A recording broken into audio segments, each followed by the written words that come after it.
Hello everyone, welcome back to my YouTube channel live study let's break the hurdle.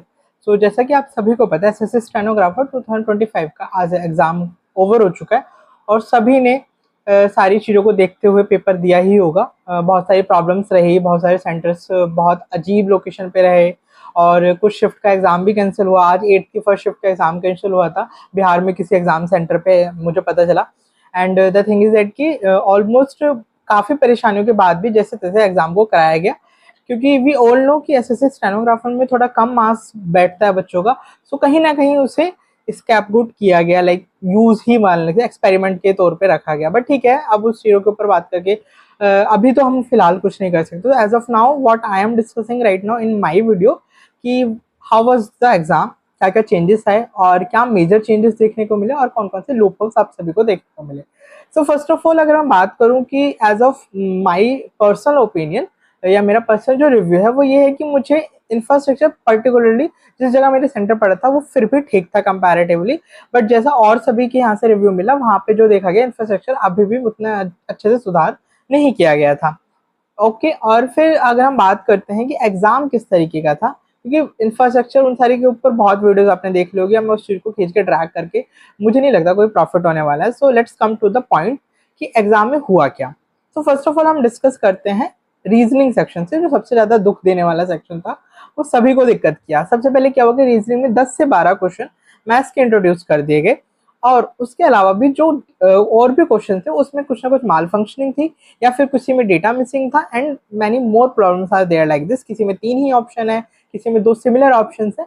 ऐसी चीज़ें reasoning में देखने को मिली, जो बहुत ज़्यादा परेशान किया स्टूडेंट्स को, क्योंकि कहीं ना कहीं होता है ना कि इंग्लिश और रीजनिंग को लेकर ही बच्चा बहुत ज़्यादा कॉन्फिडेंट फील करता है। और जैसे एक सब्जेक्ट उसका खराब होता है तो भले दोनों सब्जेक्ट कंपैरेटिवली इजी रहे हों, पर कहीं ना कहीं रीजनिंग की वजह से वो जो पूरा कॉन्फिडेंस है वो स्टूडेंट लूज कर देता है, जो कि अधिकतर मैक्सिमम बच्चों के साथ हुआ होगा as of my personal opinion कि हाँ ऐसा कुछ हो रहा था।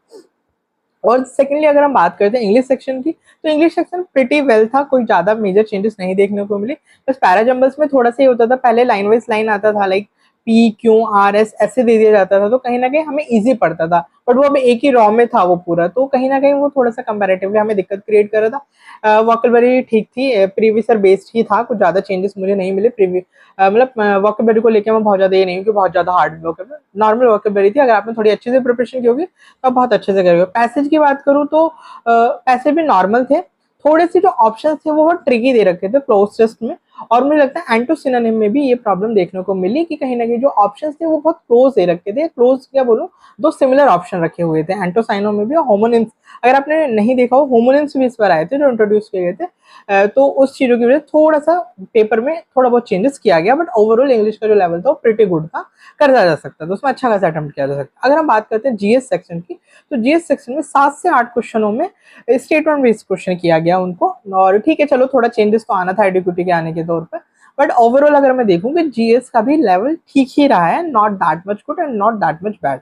सो ओवरऑल जो प्रॉब्लम क्रिएट की है वो रीजनिंग सेक्शन ने की है। और जो मुझे पर्सनली लगता है कि रीडिंग सेक्शन में कॉन्फिडेंस लूज करने की वजह से बच्चों ने कहीं ना कहीं ज़्यादा अटेम्प्ट किए हैं। जो मैंने जितना मैक्सिमम लोगों से बात कर रहा हूँ उससे मुझे ये रिव्यू मिला है कि उस चक्कर में बच्चों ने बहुत ज़्यादा अटेम्प्ट कर दिया, वो बाद में रिग्रेट कर रहे हैं कि काश हम इतना अटेम्प्ट ना करते, हम हो सकता है कि ठीक ठाक स्कोर ले जाते हैं। अब प्रॉब्लम्स रही हैं, अब हम बात करते हैं उन बच्चों की जिनको एग्जाम सेंटर्स पे प्रॉब्लम हुई, उनका माउस लैग कर गया या उनका सिस्टम हैंग हो गया। सो ऑब्वियसली आप सभी के पास जो मेल आईडी है एसएससी की, मैं कमेंट सेक्शन में या टेलीग्राम चैनल पे स्पेशली वहाँ पे मैं आपको प्रोवाइड कर दूंगा। आपके जो भी ग्रीवांसेज है वो आप प्लीज़ एसएससी तक पहुँचाइए और कोशिश कीजिए कि आपका भी जो एग्जाम है वो रिशेड्यूल करा दिया जाए, क्योंकि 8th की फर्स्ट शिफ्ट का कुछ सेंटर्स पे हो रहा है, कुछ मतलब एक पर्टिकुलर सेंटर पे कैंसिल किया गया तो वहाँ का होगा। तो अगर आपकी जेन्युइन कंसर्न है और एसएससी के पास लाइव एग्जाम चल रहा था, जितना मुझे नॉलेज में है, जितना मुझे बताया गया है, पता है ये एग्जाम लाइव चल रहा था और एसएससी कैन सी कि कितने मिनट स्क्रीन चली है आपकी, कितना आपने ऑप्शन इधर से उधर किए हैं। तो अगर उनके पास ये सारा डाटा रॉ डाटा है तो दे कैन सेंस कि किस बच्चे के साथ मतलब अनफेयर हुआ है, कि मतलब किन बच्चों के साथ दिक्कतें आई हैं एग्जाम करने में। So that can be very helpful. आप ग्रीवांसेस डालिए, एसएससी को मेल कीजिए, कहीं ना कहीं कुछ ना कुछ सोल्यूशन आपके लिए भी निकाला जाएगा।